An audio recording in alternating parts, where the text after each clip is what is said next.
Donc, les exercices de votre programme, dans le fond, votre programme fonctionne. C'est tout en circuit. Donc, tous les exercices que vous avez, vous les faites un à la suite de l'autre. Et à la fin, vous allez prendre une petite période de repos avant de recommencer. Et dans votre grille, vous voyez que vous avez la première semaine et la deuxième semaine, vous faites 2 fois tout le circuit. Donc, tous les exercices que je vais vous montrer, un à la suite de l'autre, repos pour recommencer une deuxième fois. Donc, premier exercice, squat bulgare. Vous avez 10 répétitions par jambe à faire. C'est de mettre ton pied sur un banc ou sur une chaise ou sur quelque chose un peu surélevé. Je vais mettre mon pied là-dessus. Je vais mettre mon autre pied assez loin devant pour pas que quand je descende, mon genou il a tendance à avancer. Et ce que je veux, c'est d'avoir les fesses qui descendent vers l'arrière jusqu'à ce que ma cuisse soit parallèle au sol. Je vais repousser. Okay? Cherche pas trop à garder ton tronc vraiment à la verticale. Ça va créer trop une grosse courbe dans le bas de ton dos. Donc, penche plus vers l'avant un peu, en gardant la poitrine sortie, fesses vers l'arrière, et cuisse parallèle au sol. Je pose ça là. Okay, je vais faire une dizaine de répétitions. Je pense que c'est ça le nombre de répétitions que tu as à la première semaine. Tu peux ajouter des poids si ça devient trop facile, mais commence pas de poids. Et c'est important que tu le fasses comme il faut, puis c'est déjà assez difficile d'en faire 10 répétitions. 10 belles, c'est un exercice qui est difficile. Donc, jambes, je peux commencer avec ma droite ou ma gauche, mais je fais 10 de la gauche, après ça, je fais 10 de la droite. Ensuite, je passe à l'exercice suivant. Fente, squat. 8 répétitions. Okay. Je fais une fente. Je vais sauter pour alterner. Je saute puis descendre dans un squat. Okay. Le squat, je veux environ les pieds largeur des épaules.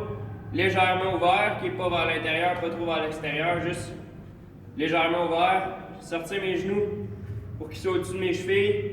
Je vais descendre ici. Cuisse parallèle au sol encore. Sors, puis retombe dans ta fente. Okay? Quand tu vas pousser, saute tout le temps le plus haut possible pour développer ton explosion. Ensuite de ça, push-up, rowing. Okay? Un push-up pour 4 rowing, donc sur des dumbbells. Okay? Ça n'a pas besoin d'être lourd, ça s'ajoute si vous n'en avez pas. Ça s'ajoute un peu partout, donc vous pouvez peut-être vous procurer ça. Sinon, c'est pas plus grave, vous pouvez juste faire les push-ups. Donc, je fais mon push-up, je suis sorti de là, je vais faire des tirages ici. Donc, je pousse dans ma main au sol, tire mon coude vers le haut, tire mon coude vers le haut, et 4 fois avant de faire mon autre push-up. Et essaie de ne pas coller tes pieds au sol dans ta position de push-up, essaye de les mettre plus larges pour te donner de la stabilité quand tu vas vouloir tirer. Donc, le nombre de répétitions qui est 6, ça va être votre nombre de push-up total. Pour chaque push-up, tu as 4 tirages avec ça. Ensuite de ça, push-up sur le ballon. Et c'est des push-ups comme ça. Donc, un push-up, change, push-up. Et ça, tu me le fais jusqu'à épuisement. Et donc, ça pourrait se faire sur n'importe quel ballon. Là. Si vous avez un ballon de basket à la maison, vous pouvez utiliser ça. Ça peut être n'importe quel ballon. En autant que vous ne le brisez pas en faisant vos push-ups dessus. Donc, maximum, ça veut dire jusqu'à épuisement. Quand je suis plus capable, j'essaie d'en faire un autre. Quand il ne lève plus, j'ai fini. Je prends mon nombre de répétitions en note. J'ai réussi à en faire 22.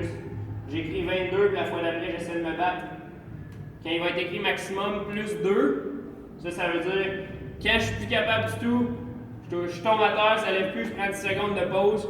Puis après mon 10 secondes de pause, je vais en refaire tout de suite 2 de plus. Alright? Prochain exercice. V-crunch. Okay. J'ai écrit dans les notes de ramener les pieds au sol. Donc, mes pieds, on les ramène au sol, genoux fléchis, pieds à plat. On vient ici, les bras et les pieds en même temps. Okay. Toucher les orteils. Tu retournes tout le temps au sol ici, les mains au sol, les pieds au sol. Et on va chercher le contact entre les deux ici. Good. Donc ça, c'est les V-crunch. Ensuite de ça, on a des Russian twist.